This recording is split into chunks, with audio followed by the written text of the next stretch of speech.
Let's do this.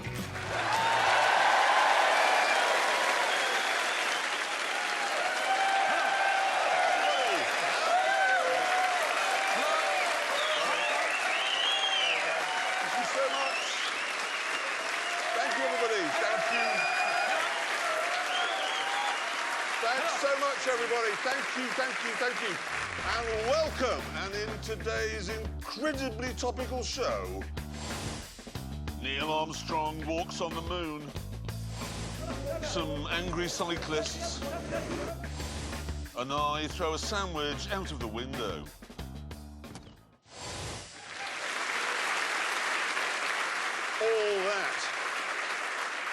All that is to come. But first, Aston Martin has just launched a new car. And here's Richard Hammond to tell us all about it.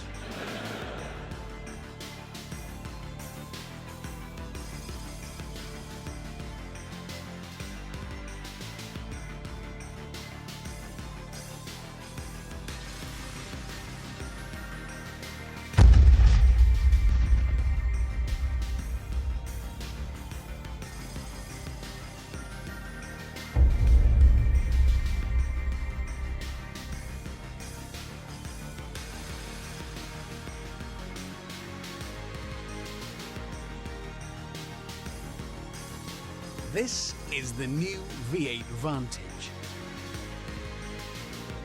And, well, it's not an ugly car, is it? I mean, I'm not sure about this colour.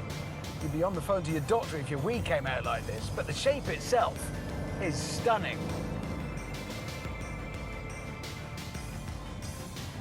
This is one of those superstar cars that leave a wake of dropped jaws and phone camera flashes. And as the smallest, punchiest, sportiest car in the Aston lineup, it's fast too.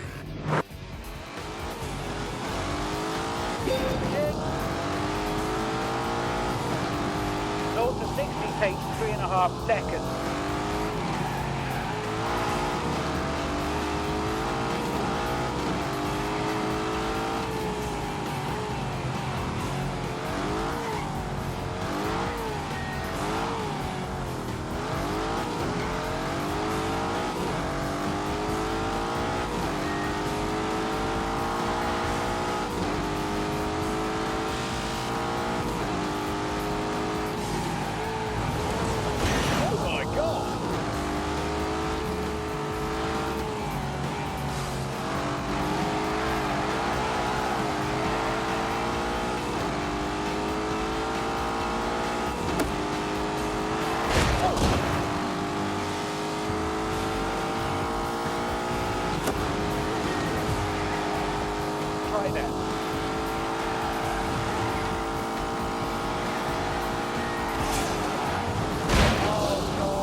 Embarrassed by 911 Carreras.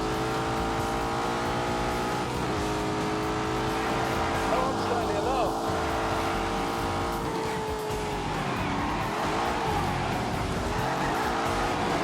Oh, for God's sake. Watch this.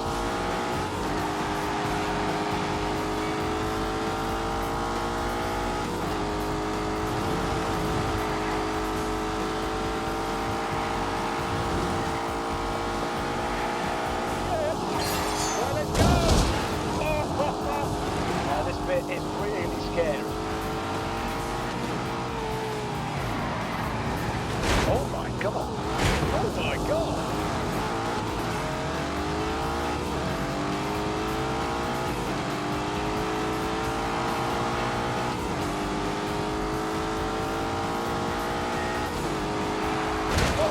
Oh, no, brilliant!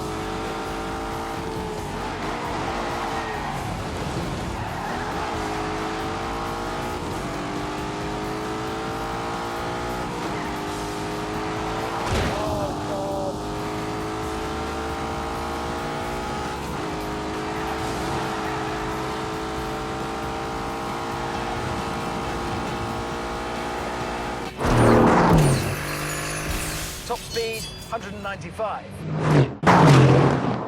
But here's the thing. Astons have always been beautiful and fast in a straight line. But when you're making a sports car, that's the easy part. It was when you dug deeper under the skin into the areas you couldn't see that in the past they often came up short. The trouble is, the company has never had the money or the manpower of Porsche or Ferrari, and you could sense that in their cars. They just didn't feel as well made or well engineered as some rivals. That means they sold mainly to people listening to their hearts and not their heads. Because your heart says, I want an Aston, even when your head says that door doesn't fit properly. But this is 2018.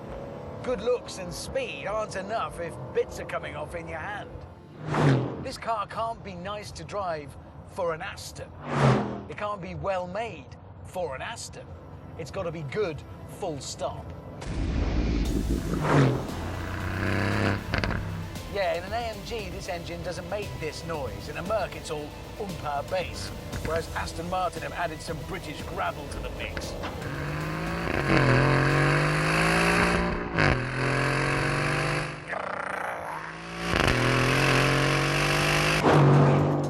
So, it's handsome, quick, tuneful, and feels well built. But now we come to the acid test. How the new Vantage handles corners. So, let's see what's what. Go! Built an all-new chassis, a shorter version of the one under the DB11. And it's the first Aston Martin to be fitted with an electronic diff. A very expensive but very valuable weapon of war. Oh my God!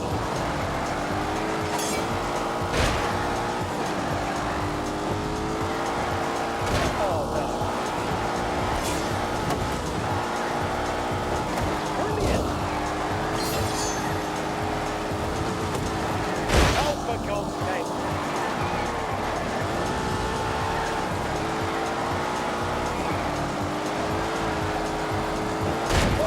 Then we come to the end. It's a 4-litre V8. It has twin turbos. It makes 510 horsepower. Oh my God! Oh, keep going! Yeah, it works.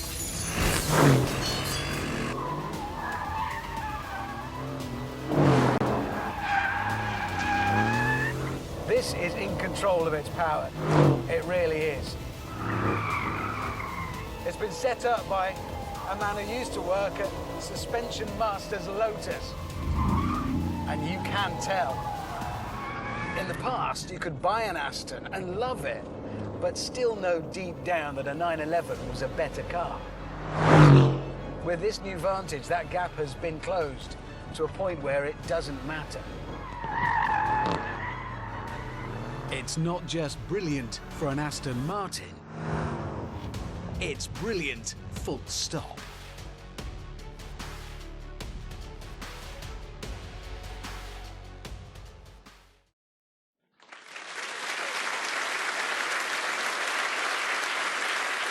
Good car. I can see her. Can you really? I really can see her. I agree with you on that. It's a brilliant, brilliant car. But one thing I ought to mention, you know all that tech inside it? Yeah. That is Mercedes stuff, but it's last generation Mercedes stuff. Yes, but it's still better than all the stuff that Aston used to fit. That's true. Is it not? No, that is true. And the other thing, you expressed surprise that it's got that AMG engine. Yeah. But you've got to remember the Aston V12 they've been using for years. That's German. Well, it's made in Germany. Yes. Well, that makes it sort of German, doesn't it? No. It's where it's designed and developed that matters. Let's not get bogged down with what's German and what's not. The point is, OK, unlike the previous Vantage, that is way, way more than a pretty face. I mean, a lot more. But now let's find how fast Abby can get one around the abundant road.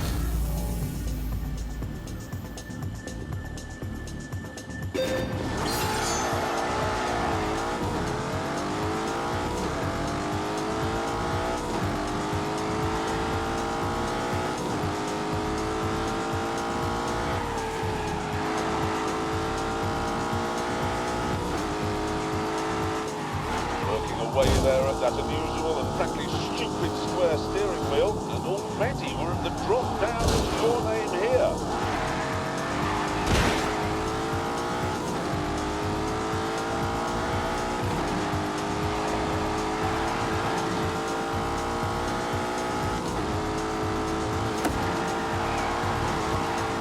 Cutting it wide for old lady's house. Keeping it neat round there, and now the short squirt down to substation.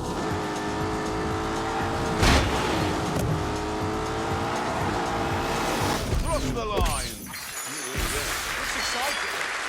It does. It's like an old-fashioned racing car when it's moving around.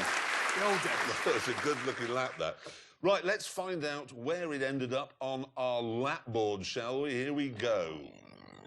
Look at exactly the same speed as a 911 GT3 RS. Yeah, and when you think the Aston doesn't have a massive wing and scaffolding in the back, that is pretty impressive. It's very impressive. Yeah, but never mind that. Look, it's no faster than a BMW M5. Yes, but I think what that says, James, is the M5 is seriously quick. Now, this year marks the 50th anniversary of the first landings on the moon, and I thought I should take a little celebratory look back at that truly historic mission. James, this isn't a grand tour of whatever is in your head. You do know that. No, but I promise there will be some cars in this film. Eventually. I believe that this nation should commit itself to achieving the goal before this decade is out of landing a man on the moon and returning him safely to the Earth. When President Kennedy made that speech to Congress in 1961, he gave the scientists at NASA a planet-sized headache. Nevertheless, the brains at NASA knuckled down and throughout the 1960s set about developing and testing the rockets and the technology that would be needed to crack this monumental nut. However, machinery on its own was not enough. Equally important to the success of the space program were the astronauts. Now, these men were generally of a type. They were fighter jocks and test pilots, and they were very familiar with moving around at very high speed. So, and I did promise we'd get some cars into this, when it came to moving around on the face of the Earth, there was one car they favoured above all others.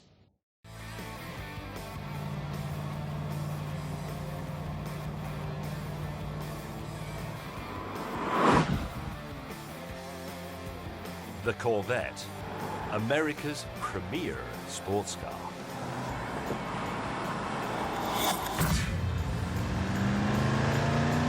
Go. Yes, John Glenn, holder of supersonic flight records and the first American to orbit the Earth, drove this.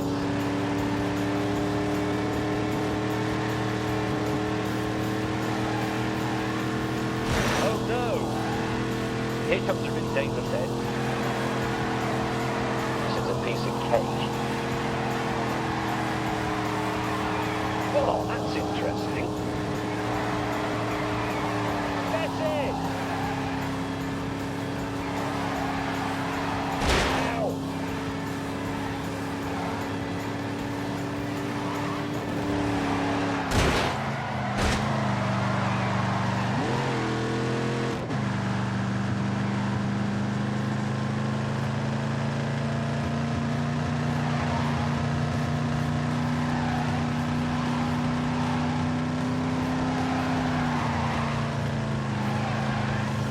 The big love-in between the American astronaut and the Corvette started with Alan Shepard, the first American in space in 1961.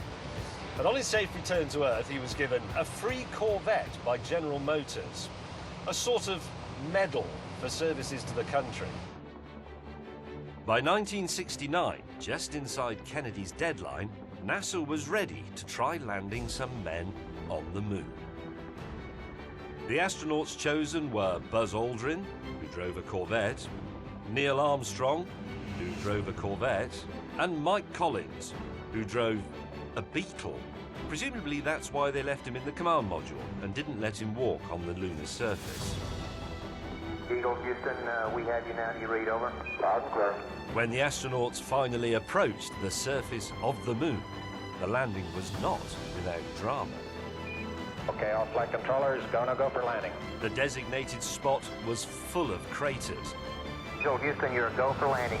forcing Armstrong to fly manually and look for another place to set down. 4 forward, drifting to the right a little. Okay, engine stop. Mode control, both autos, engine command override off. We copy you down, Eagle. Houston, Tranquility Base here. The Eagle has landed. When they finally landed, they had just 20 seconds of fuel remaining. But no matter, they were down on the moon. That's one small step for man, one giant leap for mankind.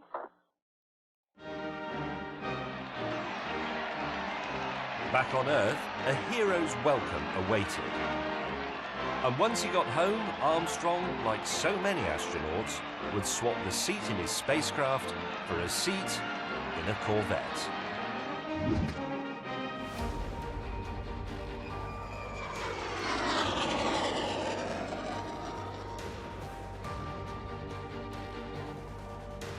And when I say Corvette, I mean this actual Corvette. This one. This was his. This is Neil Armstrong's Corvette.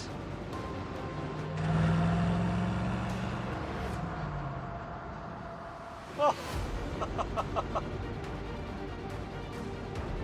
His hands were here. He looked at the instruments like that. He touched that. Neil Armstrong, the first person to set foot somewhere other than the Earth. Go! Go!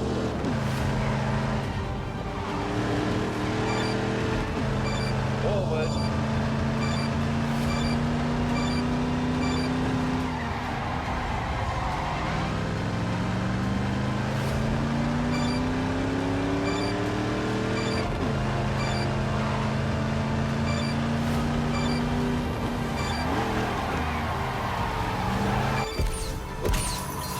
The owner of this car, when he realised what it was he'd found, decided not to restore it. He would leave it exactly as it was. He would just do enough to make it run. So he hasn't done the paint, he hasn't replaced bits in here. This is all exactly as he found it. There's patina on the bonnet there. There's a scuff bit on the door. It's real. Hello, Rev Counter. Neil Armstrong's looked at you, hasn't he? Oh, I think a Huey is coming. There's Mr. Huey, there's the evocative wump. Those are the two sounds of the 60s, aren't they? That wump and the sound of Neil Armstrong speaking from the moon. Neil Armstrong's Chevrolet Corvette. Love it. Love it.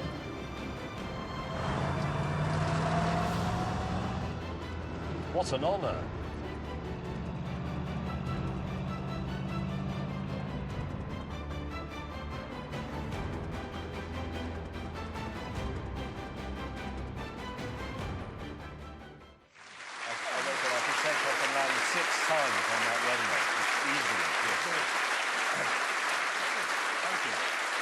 Hold on. What's gone wrong with astronauts? They don't go to the moon anymore. No. They used to be rock gods. I mean, if you think about it, they would drive their Corvettes into town, get hammered, get chlamydia, and the next morning they'd be upside down in a starfighter.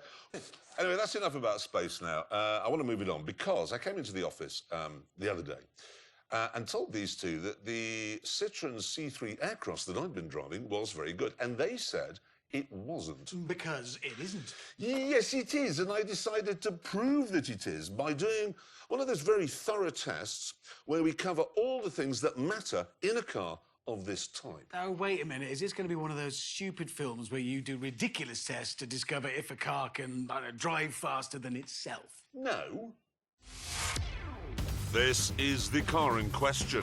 It's a 5-seater, front-wheel drive hatchback. Prices start at £14,720 and it looks rather funky, with those splashes of orange paint here and there.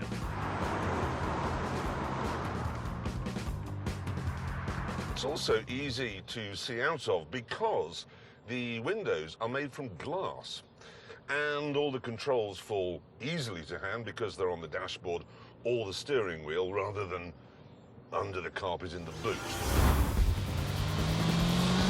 There we go.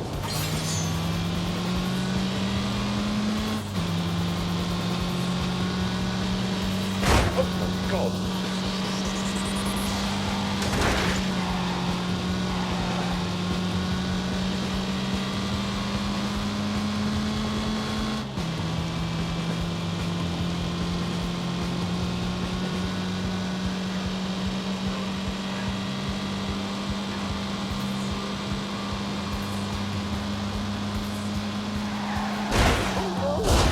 For God's sake.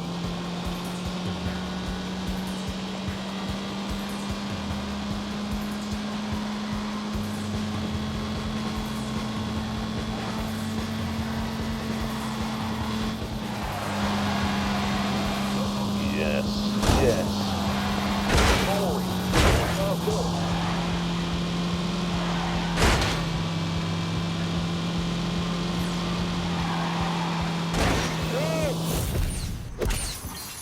But you may be wondering what makes it so special. Well, to find out, I've decided to break the test down into segments so that all the important questions can be answered.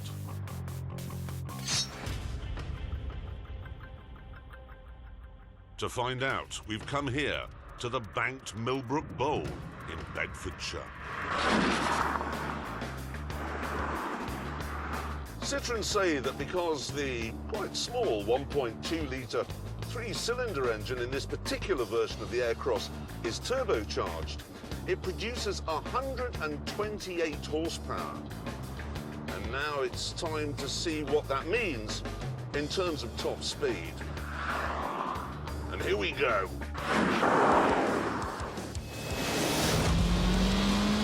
Go.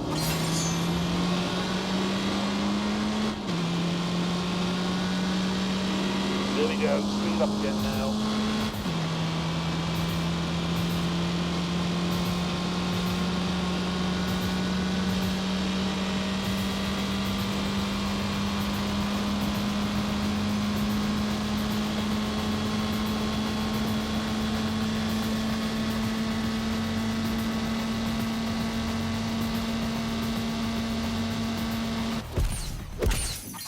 But can it do better?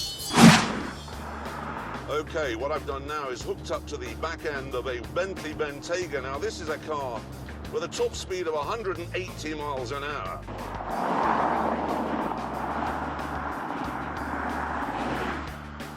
What it's doing is it's punching a hole in the air for me, and I'm driving along in a vacuum. So that should mean I go faster. Let's find out.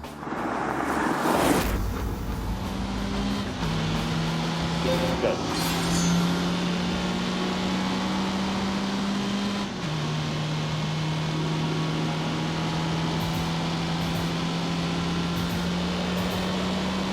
Right, onto the straight.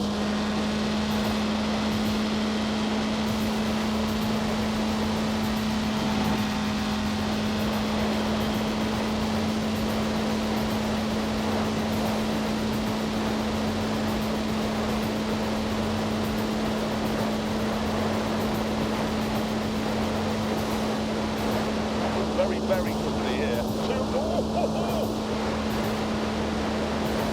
Catch on with it.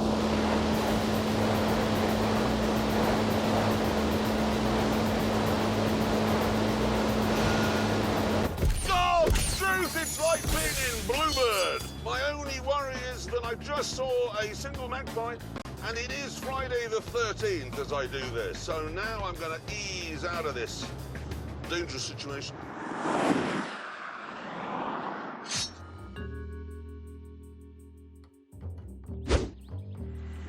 Well, if the space is smaller than the aircross, then the answer is no.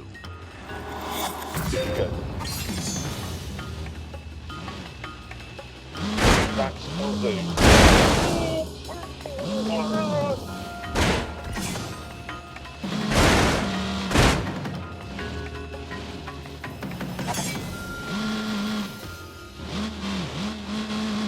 And with that sorted out, it's time for one of the most important tests a little car can face.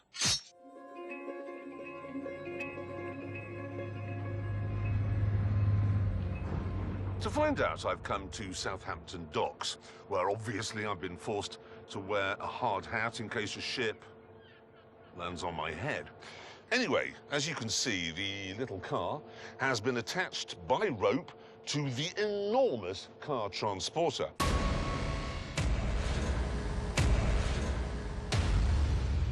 Which I've just noticed has a face. It's Booty McBoatface. The challenge I'd come up with was to see if the 1-ton C3 could pull the 13,000-ton ship a distance of 25 metres.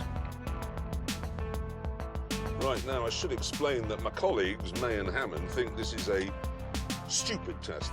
They say the aircross only develops 151 torques and that isn't enough to pull a medium-sized child. I, however, disagree.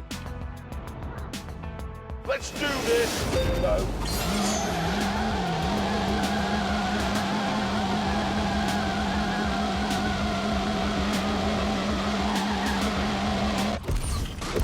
Oh, Christ, there's some elasticity in that rope.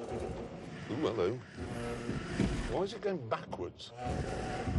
This is a bit of a worry.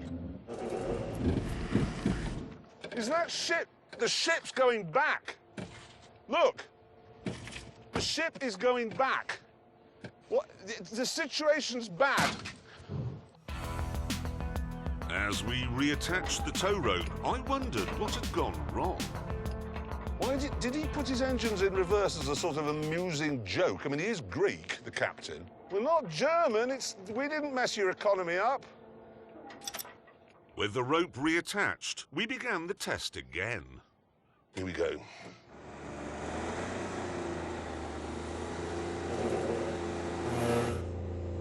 That's just clutch spin. That's just clutch. That's clutch. Traction control off. It's the only solution.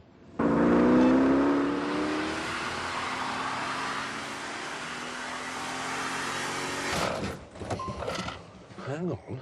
I think that ship is moving. I think we're getting further and further with each pull.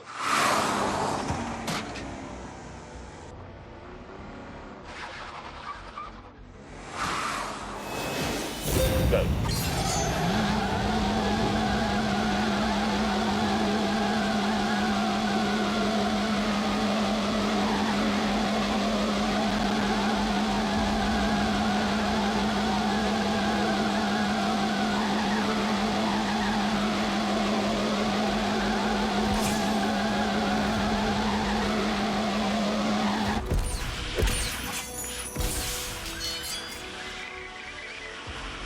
The power and strength of the Citroen.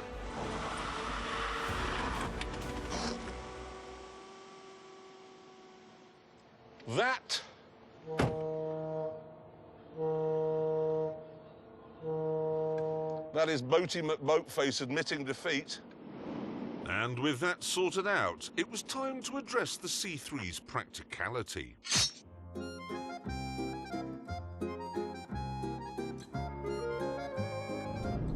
To answer this, we've come to France, where an armed robbery is in progress.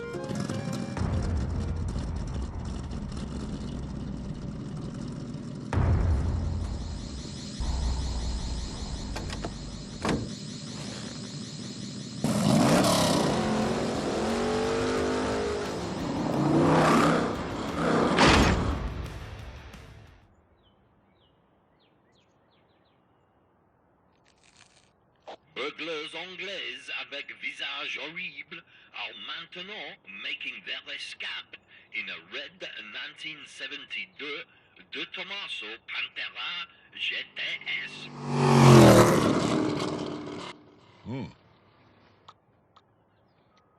Ouais, j'ai à vous, 5 par 5. Oui, Au-dessous et sautier. Right.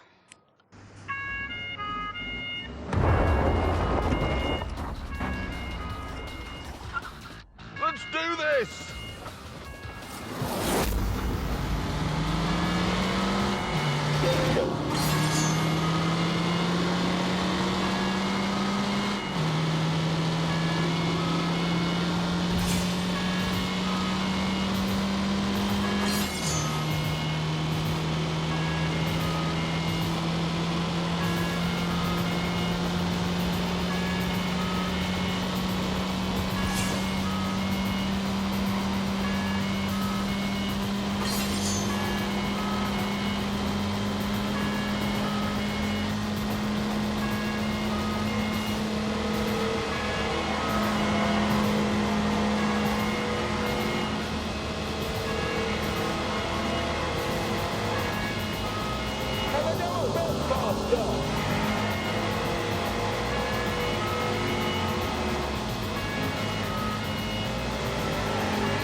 It's quite scary through here.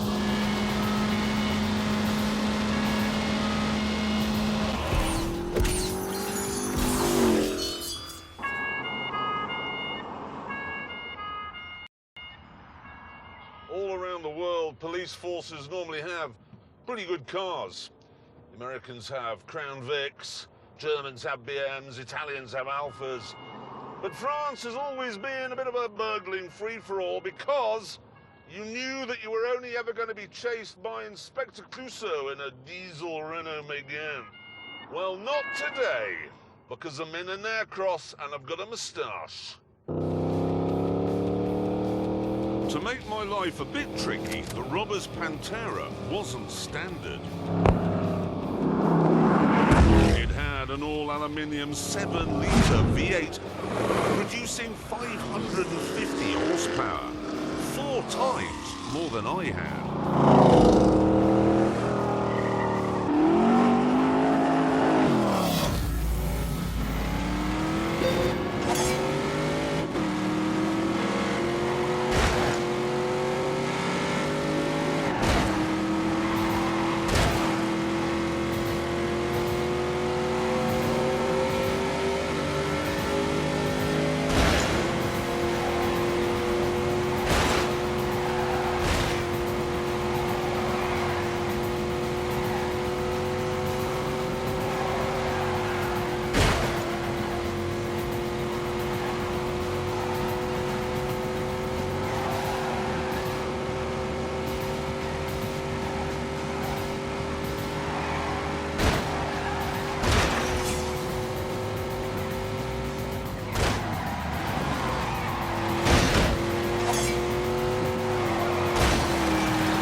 I caught up with them.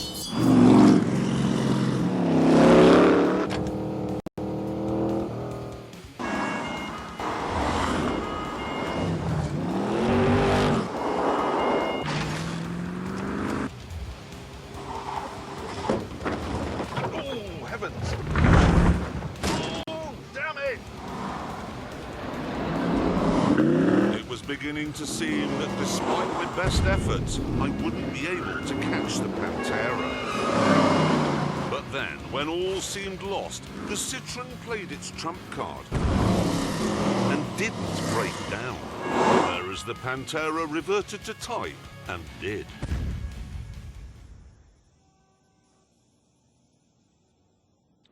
There you go, son. Oh, God. He's using hair dye. Anyway, it's now time for the final test, the big one. The answer to the question I'm asked 5 or 6 times a day. Italy is a difficult country to invade because it's surrounded on 3 sides by sea and on the 4th by mountains. These mountains, the Alps. But back in 218 BC, a Tunisian general called Hannibal did cross those mountains using elephants to carry his gear. And what I want to know is, could he have used an aircross instead? I mean, obviously, the aircross wasn't invented 200 years before the baby Jesus, but if it had been, could he have used it?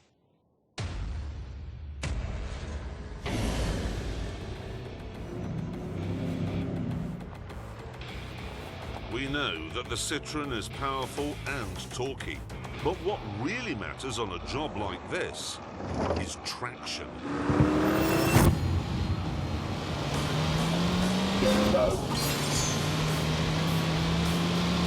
And that's where this knob down here comes in.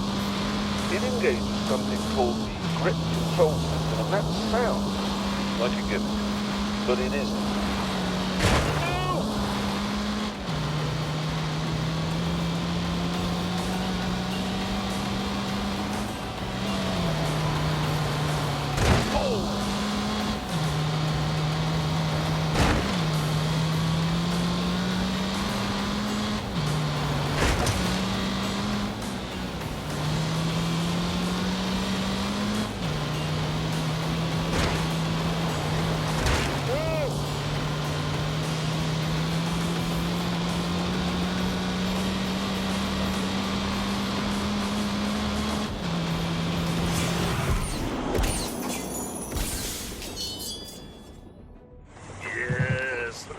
Citroën, clawing away. No elephant could do this. I am zooming up here.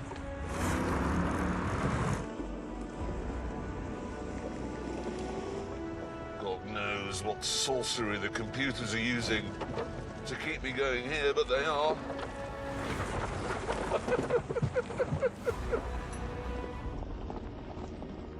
With the sat-nav telling me Italy was just 2 miles away, I found another path. I'm past 2,000 meters here. Christ, if I go over the edge now.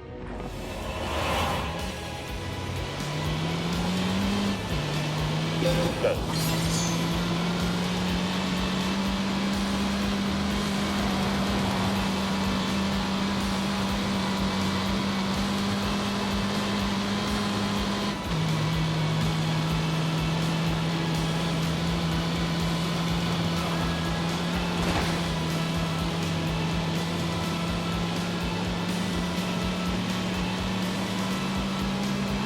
Not my best work.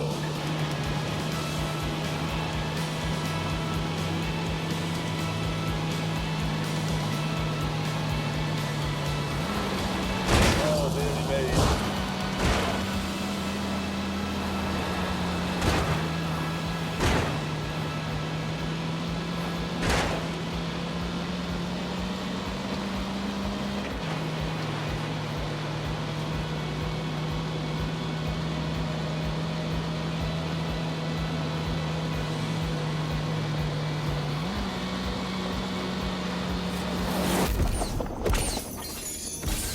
Finally, the border moved into view.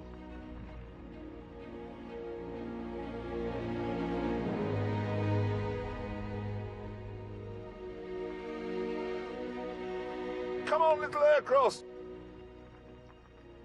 There you are, clever car.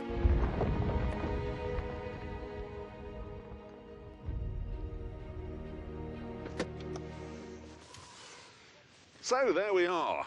Faster than itself at the test track, strong enough to pull a ship, big enough for the entire Jolly family and a horse, and better at invading Italy than an elephant.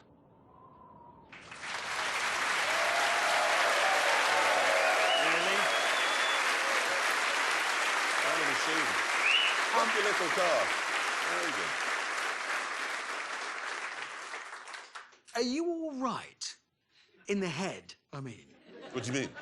We learned nothing. You did. You learned it could get to the top of that mountain even though it doesn't have four-wheel drive. Yeah, but what about things that matter to people who buy that sort of car? What about, you know, boot, interior, space? I did boot. Safety, okay, safety, insurance group, all that. It's a bit boring. I mean, OK, let's...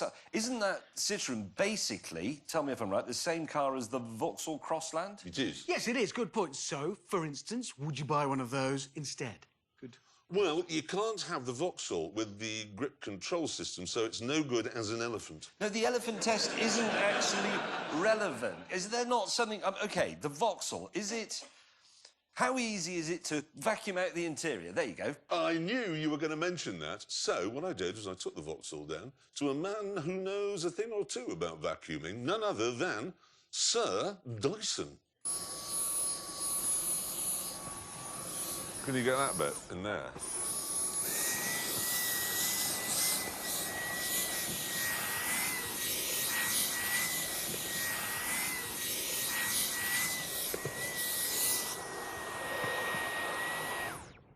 Any good? Brilliant. Is it? Very easy. Brilliant. Sir James Dyson doing a test, an important test for us there. Actually was James Dyson.